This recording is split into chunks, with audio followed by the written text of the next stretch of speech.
This is Pete Moore on Halo Talks NYC. I have the pleasure of having veteran health club and family operator, racquetball star, as well as new pickleball entrepreneur and my favorite substitute teacher from Cobb County, Sean Graham. Welcome to the show. I appreciate that. And we could end it right there and it'd make my week. All right, that was great. All right, that's the shortest podcast we've had now. Contact Sean Graham if you'd like to invest in pickleball all across Cobb County, indoor, outdoor. You can play virtually if you want. Okay, so Sean, give us your background. You've got a lot of family history, in the health club and the racket business, and then turn your teachings and learnings into helping others and mentoring, and now looking at another entrepreneurial venture. So have at it. Well, thanks. Probably a very similar story to most of the men and women on your podcast that got into fitness and are entrepreneurs in the space. I grew up wanting to be the left fielder for the Red Sox after Carl Yastrzemski. Could not hit a ball over 80 miles an hour. So that was the end of my baseball career at 14 years old. Our father was an entrepreneur, and he sold a chain of clothing stores that he built in New England, and he opened up the Racquetball Spa and Health Club, Fairfield, Connecticut, one of the very first full-service racquetball fitness clubs. He began with 12 racquetball courts, a snack bar, the good old days when you could drink beer and wine and smoke a cigarette after you played racquetball or worked out. Right. And, and then he jumped on all the great trends, Nautilus, aerobics. I can still remember putting the Stairmaster PT 4000s back together again with, lug nuts and WD-40. After college, went back to the business, learned how to run a single operator family health club, played racquetball for quite a number of years, toured around the country playing in about 10 to 12 pro events per year. Best part about that, of course, is meeting the people. And that was always my favorite part about playing racquetball. Learned how to be competitive, learned how to practice, train every day, 5-6 hours. Came to Atlanta. Dad sold the club in 93, came to Atlanta. I've been involved in sales of supplements and health foods and things. Once he left Connecticut in 93, I came down in 97 to stay for 6 weeks to check it out. And I've been back to New England twice in about 25, 26 years. Went to work for a really good company called Sports Life. They had 6 clubs, about 60,000 members, right? All throughout Metro Atlanta. Yep. And it was at that point where I got my taste of what does a system of a club look like. Up in New England, it was all independent operators, and every club looked exactly like the environment that it was in. New Hampshire, Vermont, very wooded, dark. You go down into New York, you get very glitzy, shiny. Here we had a chain of clubs. And it was a whole system from the minute the guest walked in, and you had an upfront close and a mission statement, and you had a tour and checkpoints and remember the days of the clipboards, No, I got my clipboard here. It was just, so send him a clipboard, Dave. Yeah. Halo Academy clipboard. I see you're here touring by yourself today. Is there anyone else that, you want to, all that? Do you have enough time to work out 3 hours a week? And where do you work? Or all that. And I learned that, and, working 70, 80 hours a week, I'd get there early, stay late, cover shifts, cover holidays. I was single at the time. I just, probably like most of the folks in your podcast, I said, why am I working 70 hours a week for $42,000 a year? And I started a consulting business for mom and pop clubs. And I went back, and at our largest peak, we had 20 clubs. We were up in Philly, down to Florida, out to Mississippi, had a nice chain of clubs out in Mississippi. That you were consulting for, or that you were managing? No, it started as consulting. Can you come in for 30 days? Can you come in for 6 months, turn over some rocks, find the snakes? It turned into early 2000s when outsourced personal training was becoming a thing. So then we just started developing systems for clubs to sell personal training. And that turned into, for instance, the clubs in Mississippi can you start hiring and training our staff for? Is literally where the first meeting we went out there, I got that gig because I bothered driving out to Mississippi. And I beat out a lot of three other national companies.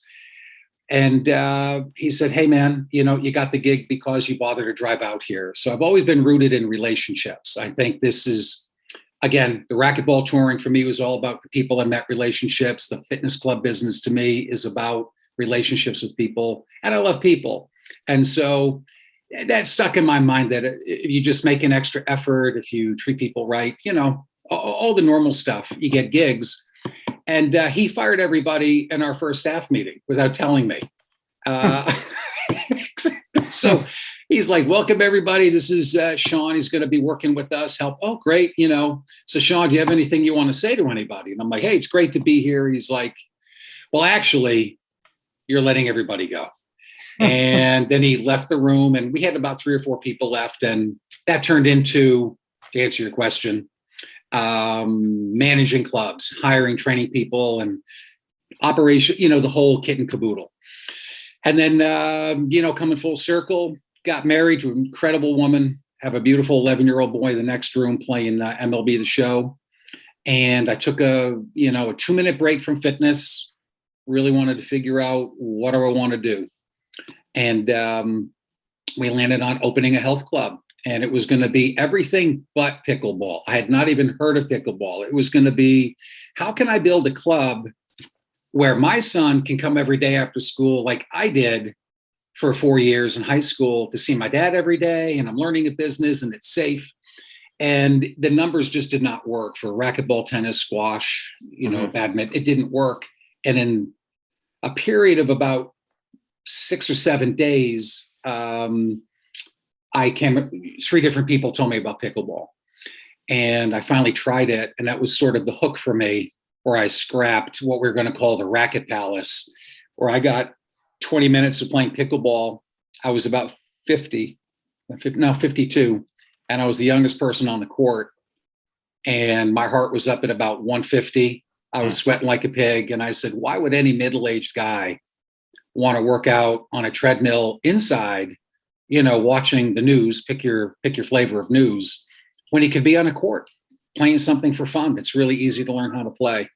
And then that's sort of what got me on the path of pickleball. Got it. Yeah. A couple of questions about the economics of pickleball. And I've got one of our investors and a close friend. We went to the U.S. Open of pickleball down in Fort Myers about 5 years ago. And I felt like it was the equivalent of that Westminster dog show movie called Best in Show. Yes. It was like Murray Feinstein and Adam Smith, please report the under 85 court 47 or you'll be disqualified. Like I was at summer camp. Yeah. So it's like, wow, this thing's got a long way to go.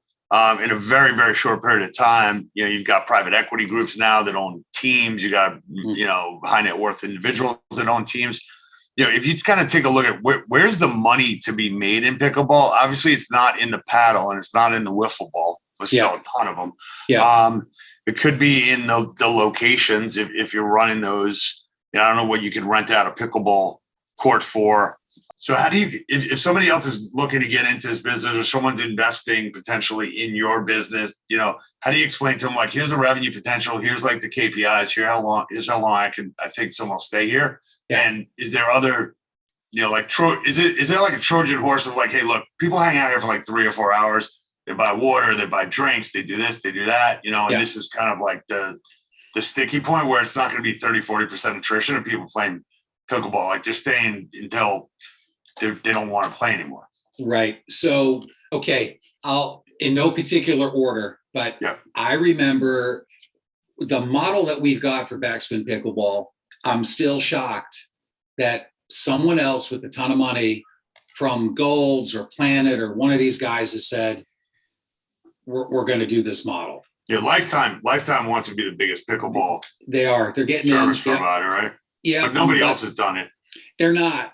So the answer to me is, and then I'm going to come back, I'm going to couch this though. The answer is in, there is a gross imbalance in the court supply demand model right now.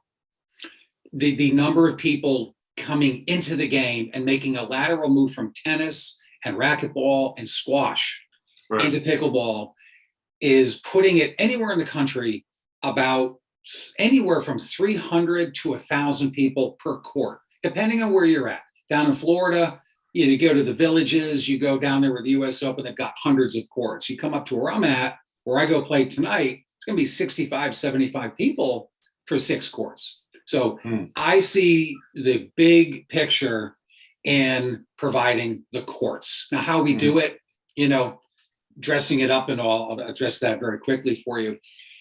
And where this came up was, I know what I know how to do and in fitness, and that is a club. How do we, and I learned this from my dad, how do we get 3,000 people paying us $45, $55, $85 a month to come on in and get well, not lose weight, feel great for the bikini season or the bathing suit season. How do we get wellness? How do we feel good? And he did that really well. In fact, that was the one thing he said he would have done differently when he moved to Atlanta and I moved here. I said, what would you have done? He goes, I would have built 400 of them. So we figured out how to run a club really well and maintain members. Pickleball, right? And one other quick note about that is right around 1983, and you may remember this, I don't think Dave's this old, but you and I might be, is everybody came into a club and put down the credit card. How much is it? 400 for the year, 540. We're doing a 2-for-1 special right now. And then he flipped it where we had a company called I still remember it, Jeff Carter, NHP, National Health Promotions. They came in and they taught us how to do monthly dues. And I can still remember silver, bronze, silver, gold, giving away bikes, get on the monthly dues, and people saying, I will never give you my credit card. You will never, remember that? Yeah, now you can't get people to pay up front. Here's my card. Do you do Venmo? Do you do Apple Pay? So the model that we've got is basically take an old school racquetball club, replace the racquetball courts with pickleball courts, and just make it more modern with the, self-guided fitness, with the small group training, with the medical fitness, with a really nice sports pub in it, things like that. So Sean, given that you've been in the industry, and you've seen the evolution, that a lot of companies use these Buxton reports. They'll tell you like exactly where you should put the club based on the household income and the demographics and the traffic flow. You're talking about an imbalance of, if I build 20 to 30 courts and I've got at least X amount of, 100,000 people within a 20 to 30 minute drive time, do you feel like the need to do a feasibility study, or like, look, it's so obvious. It's like this milkshake's overflowing, right? Yeah, like I don't need to analyze the shit out of it in order to figure out like, okay, now I can do a pickleball. Like I know it's going to work if I build it and I get there quickly and I do a good job and I service it and it's clean and it's got a good community feel to it. So how do you think about like, somebody's like, hey, I'm going to build this pickleball court, but I'm first doing like a 6-month feasibility study. I'm going to and you're just like, dude, just build the thing. Yeah, well, both. Number one, my gut told me when I started doing research, when I saw people playing pickleball, my aha moment that put me over the edge, we were at a tournament.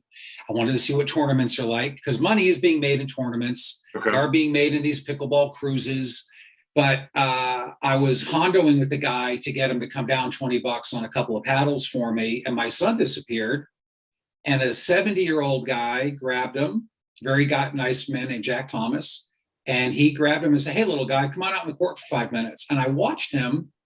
And my son had never played pickleball. And they were having a rally back and forth. My son didn't know the rules, but he's having rallies of 5, 10, 15 hits. And I said, I can get a grandfather, a father, and a grandson. I can collect dues from the whole family.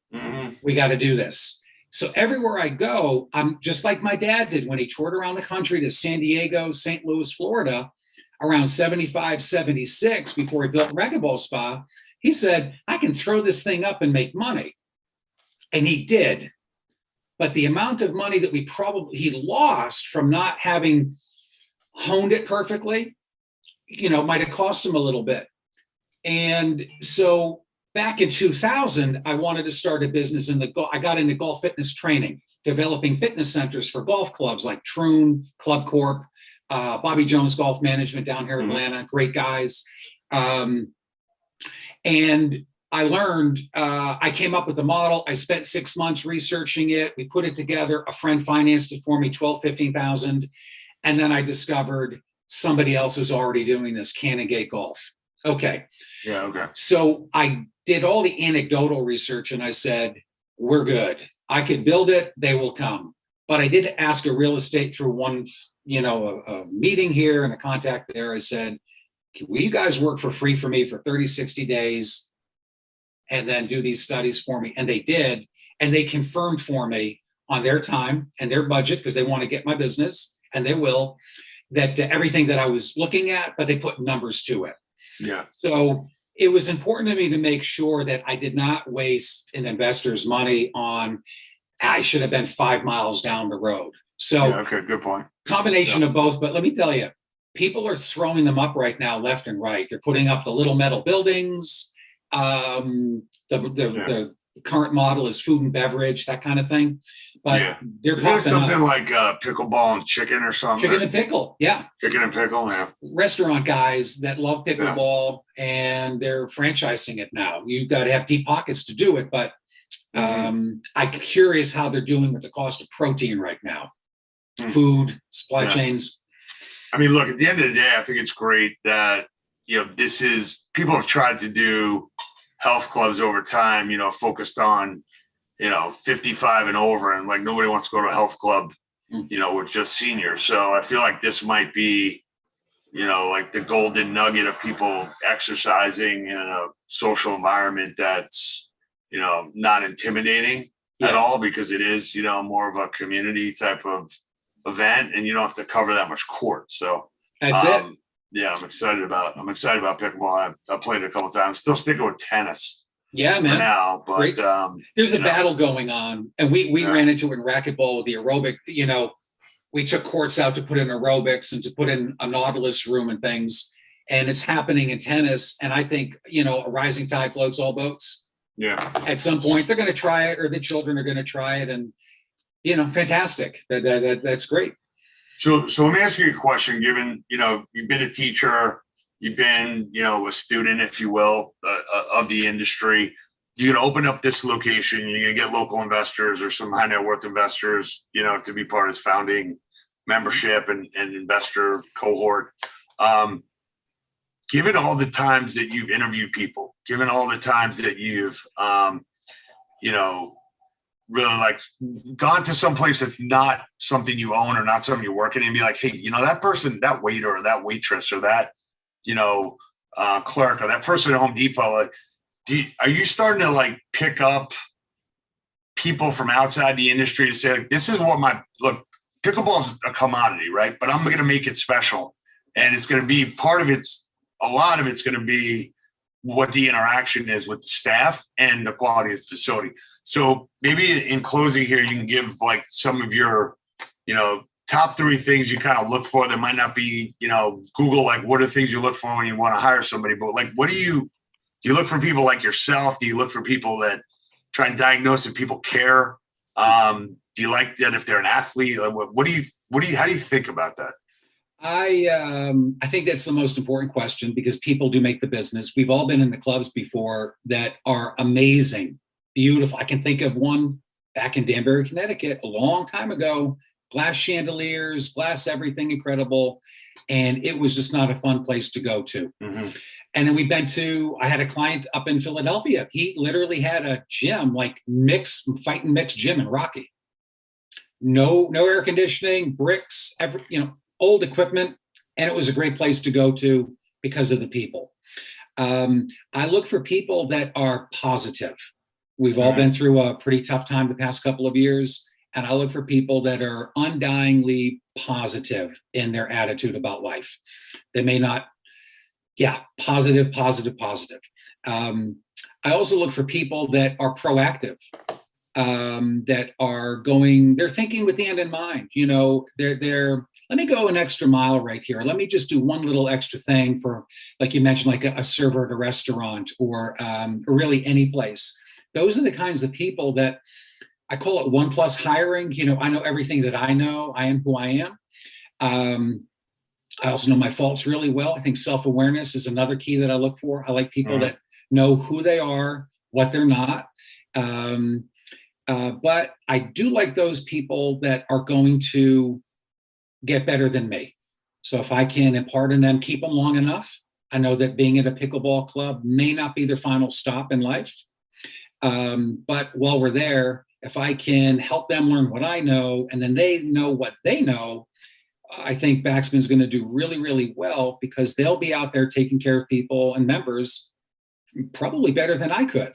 Yeah. So proactivity and positivity are the two main things that I look for. You could probably also go to like some of these, tennis players that don't go into professional sports and be like, look, pickleball in like 40 years, when you move down to Boca, is going to be huge. So why don't you work for me now? You'll train, and by the time you're 65, you'll be like, senior pickleball player in like all of Cobb County or something. I coach youth baseball here, and Cobb County is amazing baseball area. Yeah, what's the name of that baseball facility again there? Well, we got one called DBAT. Right up DBAT. Yeah, we know sure. DBAT. Yeah, we got There's DBAT. Another, isn't there like a baseball heaven or like a huge, no, it's Cobb County baseball, like, isn't there like 20 fields or something in Cobb County? It all. Man, we got them all. Pardon me, Lake Point Sports. Thank you. In fact, that's the one. I met with one of the guys that founded that place 2.5 years ago. Yeah. And he wanted us to run the pickleball, and he's since moved on from Lake Point and got his own little thing going down in Alpharetta. I am begging students, in high school that are athletes, they work out, but they may not play in the baseball or football team. I'm telling them, and the whole tennis team, if you don't think you're going D1 and are going to play at Flushing Meadow one day, pick up pickleball right now, because in 2 to 3 years, you're going to be able to go to college and play 2 or 3 tournaments. Do they have teams now? Oh, it's everything. Every college, is it like a D1, D2, D3 yet? Not quite there, but it's going to get there very quickly. When I was playing racquetball back in 88, 89 in college, we built the collegiate thing in New England really fast. Pickleball is going to go even quicker. I'm begging my son, he's a good baseball player, play pickleball, man, because you'll be able to support your dad in about 10 years as a pro pickleball player. I got 4 years of eligibility left, so I might jump right off this call right now and head down to Cobb County. Like go to Jerry University Wright. of Georgia. I'll be get back down to Emory. I'm on a pass fail. I'm here for D1. I got recruited for D1 pickleball over 50. You could major in, I don't know what, be like me, communications major. And you could go on through there and play pickleball every day. Maybe I'll be a team. Maybe I could teach our Halo Academy down there, and I could be like, part of the pickleball, like player coach. Remember they used to have player coaches until they decided maybe that guy should also not put himself in the game. Dave, what do you guys got going on up there, man? It sounds. I sense another opportunity right here. Yeah, this podcast might end on this episode, and then I'm just going to start up. Yeah, I'm just starting up. I will say pickleball. What Pickleball Diaries? I'm going to start up my next podcast. I did go through a streak. I killed that when I lived in New England. Yeah, where the 3 tournaments that I played at 3 different clubs was the last tournament the club was open, and they closed within a year. So I hope I'm not bringing that back to your podcast. This is your last podcast. A lot of opportunity, though. Yeah. Well, listen, we'll post up your information there if people want to learn what you're doing and partner up with you. We'll have that up there, and keep spreading the good Halo vibes and helping kids and everyone learning to compete and win and preparation and doing the work, and it pays off. So. Yeah, thank you for your service to the industry, and we'll come down and we'll pickle. I got my football, my tennis bag, and I got 2 pickleball rackets. Bring it down. Pocket. All right, cool. Bring it on down. I really appreciate you, gentlemen, bringing me on good today. Talking. I wish you guys well. All right, man. Talk to you soon. Guys. Appreciate it, Dave. All right, later.